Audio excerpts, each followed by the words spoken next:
So today I want to talk about a story idea that I had. Actually, it's a few story ideas. Um, and maybe when I tell it to you, you will see differences so that you might be able to figure out the different story ideas. I had different story ideas and I combined them all into one.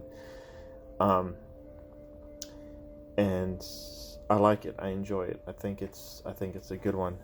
Um, Most of my story ideas I do not give a title to. This one I do. I call this one the Philosopher Kings, after the idea from Greek philosophy.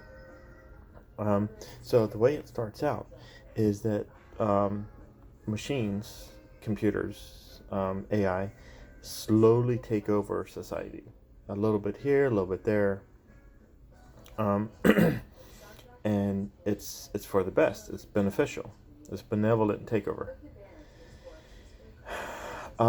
Some people don't like it, but over time they eventually fully give in. Um, Cars will drive themselves, food will cook itself, um, deliveries will be made. Just one by one, everything that humans do is replaced by machines. Um, and you might think that that's a bad thing, but in the society, it turns out to be a good thing. Humans are now free to do whatever they want. Travel's handled, everything. So these philosopher kings, they only care about their subjects, what is best for them. They even fix themselves and repair themselves. Um, so, what do humans do at this point? Well, they can travel, they can learn a musical instrument, they can garden, they can socialize, they can sleep till noon, um, they can watch every movie ever made. Whatever they want, they can have lots of sex, um, just anything and everything, lady.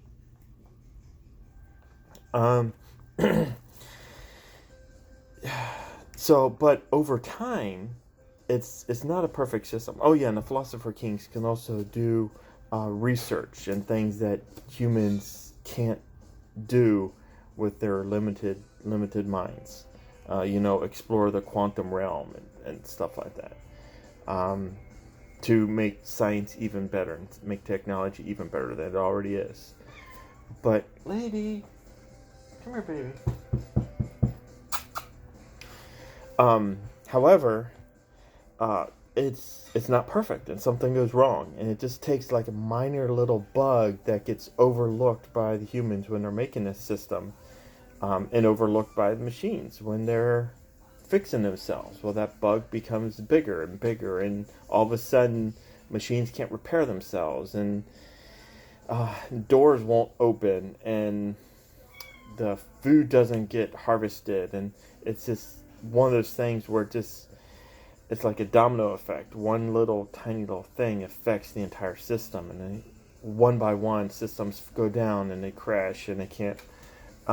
Humans, and after a while, like I don't know how to plow a field because I've never needed to learn how to plow a field, but so the exact same thing in this society is people don't know how to take care of themselves because they've never needed to. And so one by one, systems fall and humans go into utter disarray. Like, what do we do? Because I need to eat, but there's no machines here to feed me.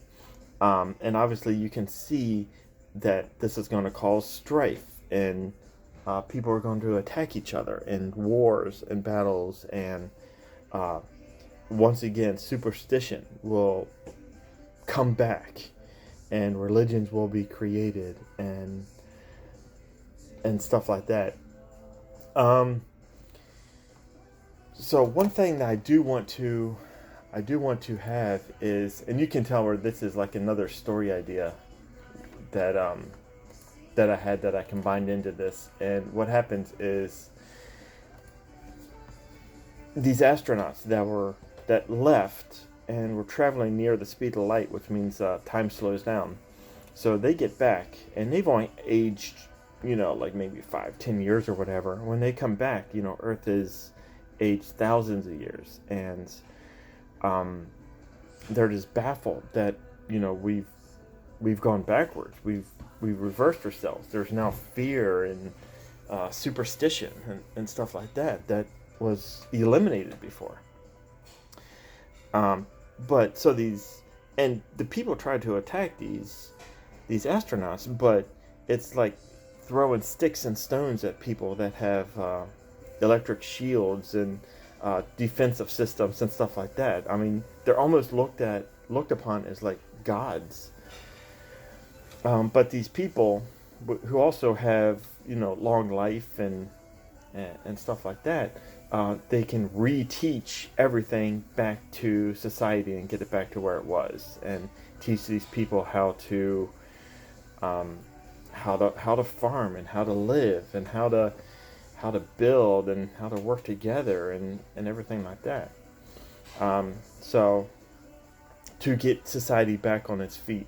And something I always thought would be really, really cool as like a parting image would be these beautiful crystal buildings that they can no longer get into. They can no longer work. They can no longer...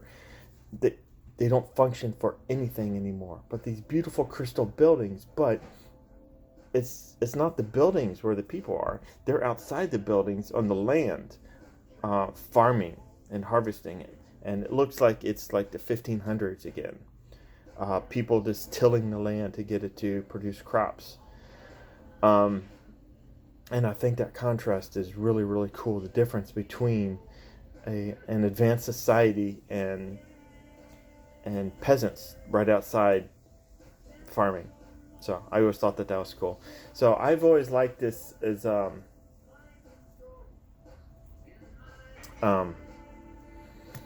yeah, it's a story idea that I've had for a while, and I like it. I enjoy it. One of these days, maybe I can expand it to something cooler. So yeah, that's my story idea that I named the Philosopher King.